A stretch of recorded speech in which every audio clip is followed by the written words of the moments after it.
Things in my life right now are actually going really well. I'm about to start something I have been wanting for a really long time.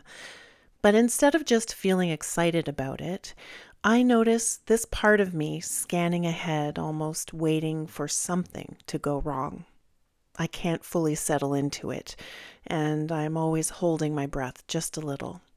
And it made me realize how familiar this feeling is to me, how easy it is for me to brace myself, even in the middle of something good. So today I want to talk about how scary it can be to have something go the way we want or had hoped it would, and what it looks like to begin letting in the possibility that everything is going to work out just fine.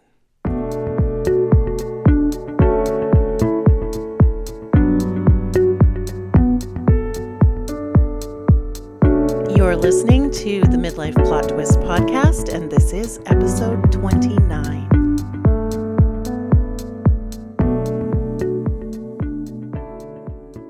Hi, everyone. I hope your week is off to a great start. I have to say that here where I live, the sun is finally shining, and it is making all the difference for my mood and outlook on life.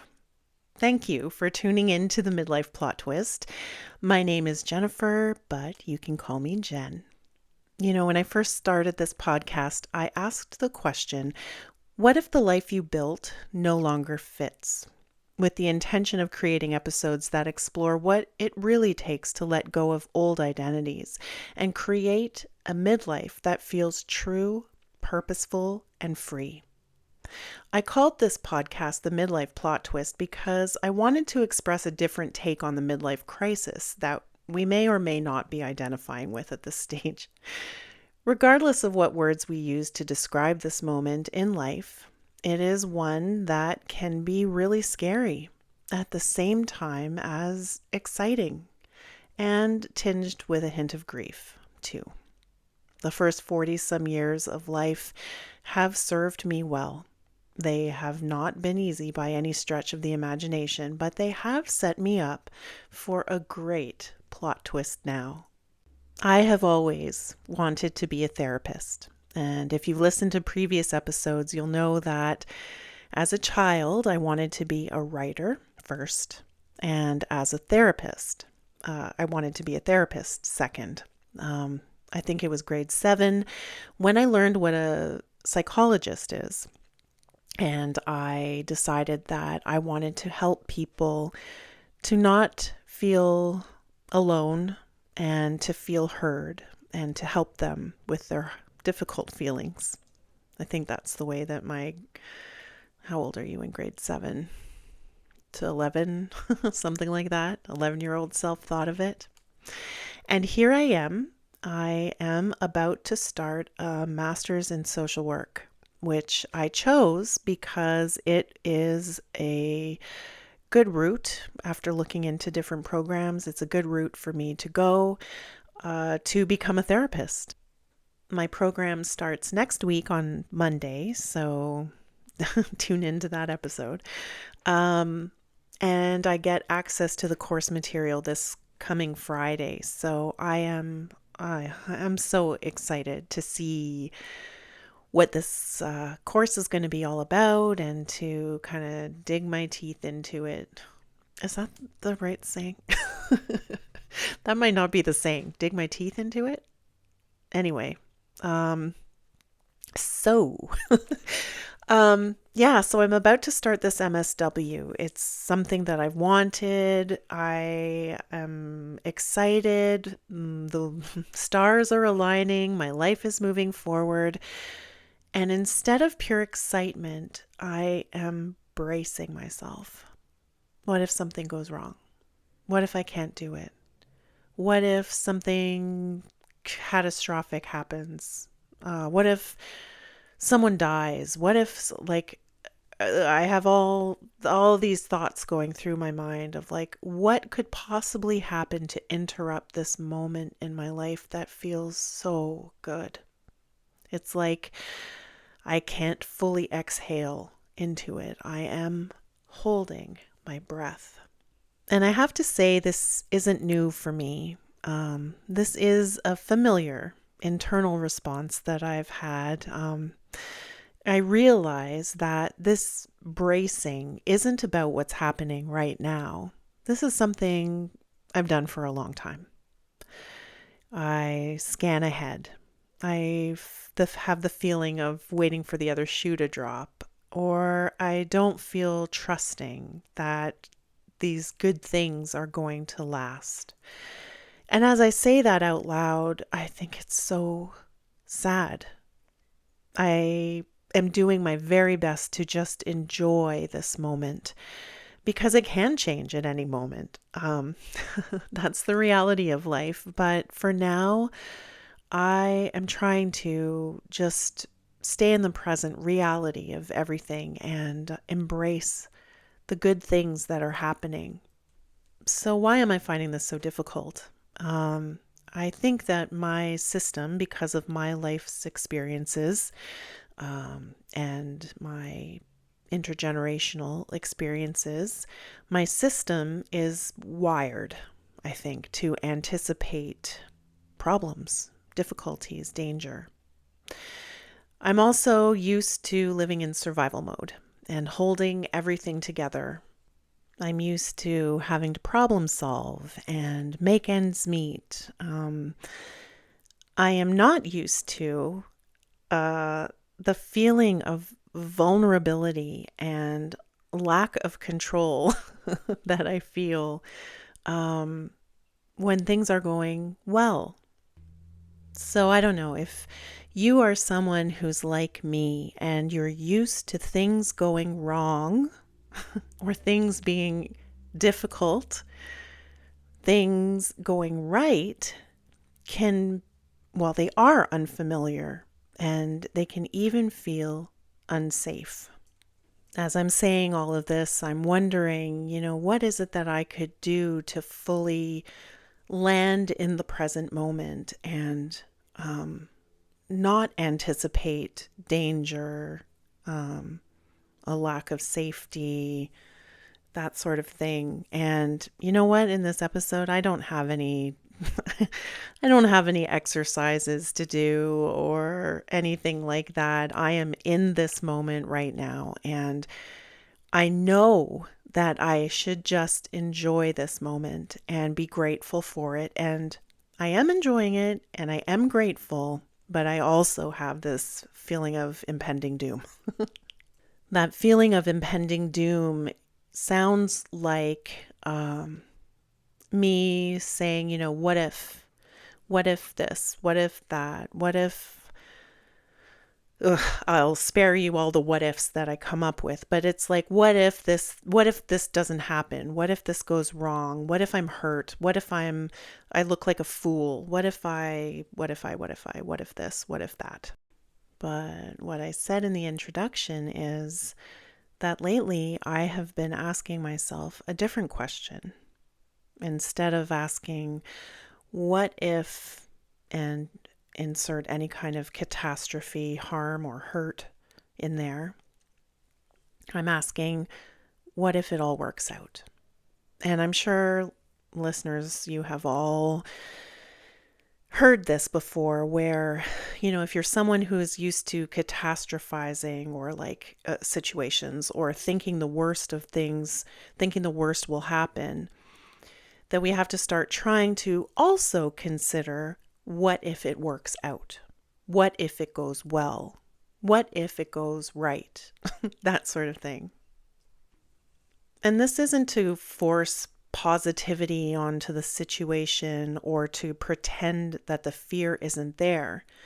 It's just making space for another possibility to exist in our minds that we didn't used to consider. It definitely feels safer to say, what if some catastrophe is going to happen? Because then we can start preparing ourselves for it, And at this stage in my life, when things are going really well, I don't want to spend my time preparing for things to go badly so that maybe I handle it better or something. I want to spend my time taking it all in, being grateful And I think I've said that probably 10 times by now, being grateful, but I am so very grateful. And I want to experience that in its fullness. And I can't if I am constantly looking ahead into the realm of what if. So I'm trying to bring it back by saying, what if it all works out? What if right now is exactly how and who and where I'm meant to be, and that is great right now? One of the things that I've caught myself doing is, and I think I've probably done this most of my life, and I hope it resonates with you. Like, one thing I've noticed I do is like, I'll start to feel the excitement of what's going on. And then I'll immediately start correcting it or like hedging about it, because I'll say, like, oh my God, it's so exciting. I can't wait to start my new program. And then I'll be like, but, I'm also trying to be careful because I know it's going to be a lot of hard work. And I know that I might have a hard time with scheduling, or I might, have a hard time getting assignments done, especially since I've been off of work for so long now, blah, blah, blah, blah. Like, I'm trying right now to let myself feel the excitement, full stop. No clarifying it or cutting it off or immediately correcting it. I'm just trying to let myself say, I am so excited for this program to start. It makes me feel emotional just to just to say that, to allow myself to say that and not follow it up with something to shut it down or to make it feel safer to say. And in the same kind of vein, I'm also not rushing to solve imaginary problems. Like, I've gotten very used in my life to looking ahead to the future, anticipating problems and trying to problem solve and set myself up so that it doesn't happen, as though I have some kind of control over these outcomes and like I will be able to prevent something from happening if I can see everything coming. And no, I just want to enjoy this moment. I just want to allow things to be okay right now, because they are. And if you're someone who is going through something difficult right now, by that I mean painful, like, a divorce or something like that, I still think this applies. There are a million things that you can think of that can go wrong or be more painful or things like that. But you can also ask, what if it all works out? What if I end up just fine and I get through this? I've gone through a lot in my life, and at every one of my difficult forks in the road or intersections that I've arrived at, I thought that was going to be it for me. Either I wasn't going to be able to survive it, I wouldn't get through it, it was too painful, I would never love again, I would never find another friend, I would never, all of these kinds of things. And in the end, they truly did all work out for the best. So it's hard to see that when you're in it, but I feel 100% confident that it's all going to work out. What if it all works out? So here we are in our midlife plot twist at the edge of a new chapter. In my case, it's a new chapter of career change, relationship change, station in life change. And there is both excitement and bracing here. And I don't know exactly how this will unfold. But for the first time, I'm not only preparing for what could go wrong, I'm also letting myself consider, like I've already said, what if it works out? And I guess I'll finish with saying that, growth um, isn't about getting rid of this fear, like this fear of something going wrong. Like that fear serves a purpose, and it comes out of probably hard-earned experience that's meant to protect us. But growth, in this case, I think that I'm talking about today is about allowing or recognizing that fear at least and making room for something else alongside it. In this case, excitement.